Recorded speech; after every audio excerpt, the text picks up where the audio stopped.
Well, the analogy of 600 years ago that the world was flat.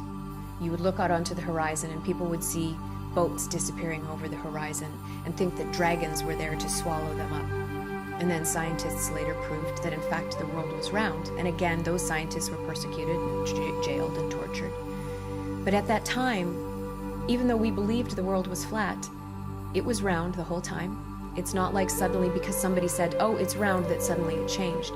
It was our limited perspective. Because that was all we saw, that was all we knew.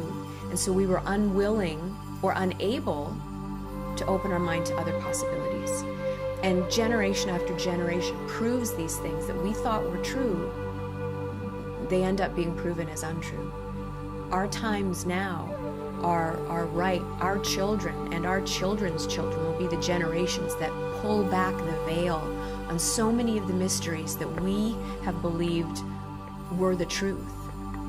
And 100 years from now, when they look on our history, they will say, I can't believe that our grandparents thought that way.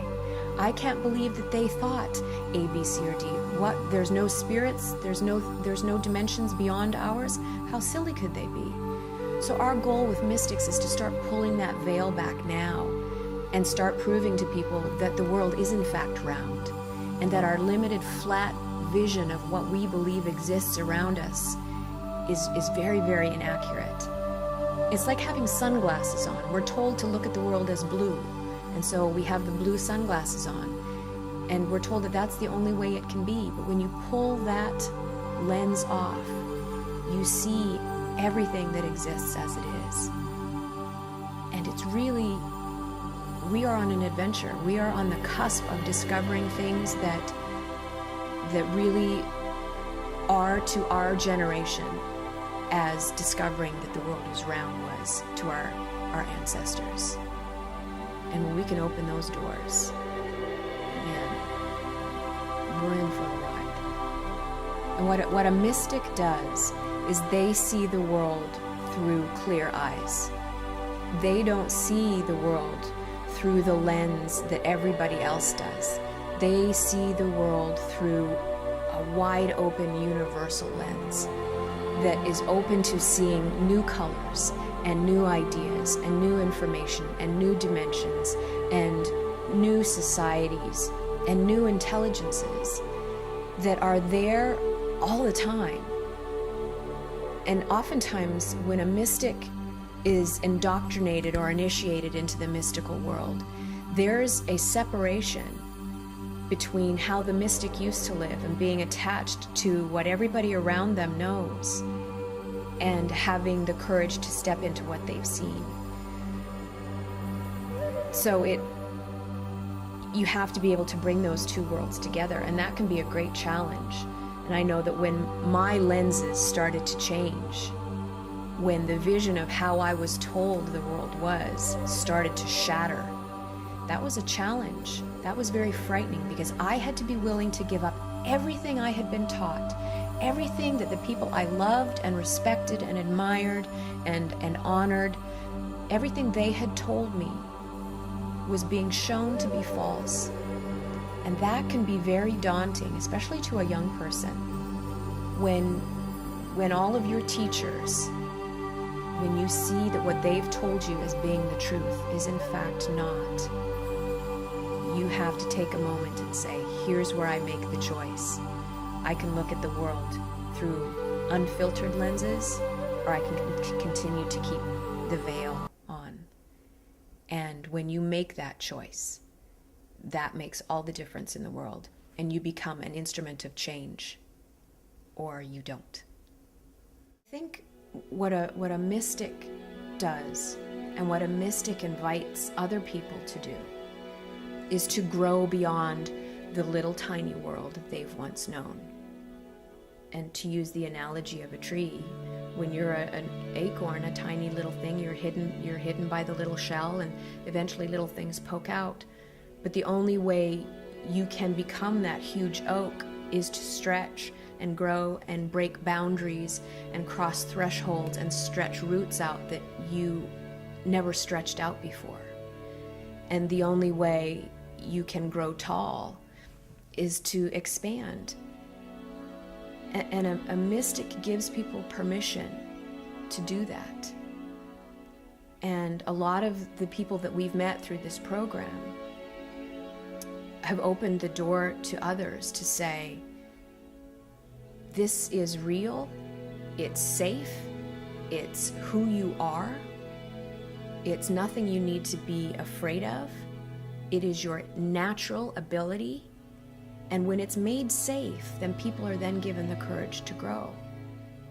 And you either grow or you die. You expand or you perish. And that's what's going on the entire planet and the entire universe right now. We are being pulled into another level of consciousness. And the mystics, the intuitives, the psychics, the energy healers, the shamans, the medicine men, the physicists, the astrologers, the quantum theory physicists, they are all opening the door to say, here's permission. Go for it. And, you know, just like Galileo did and Copernicus did, the scientists are now coming together with the mystics, and science is communicating with magic, and it's being validated, and it's being proven, and it's being almost made clinical. But unfortunately, we live in a society that unless it's proven to be tangible and backed by science, people won't believe it. So what modern mystics does is it brings the magical and the material together. It brings the science and the wonder together.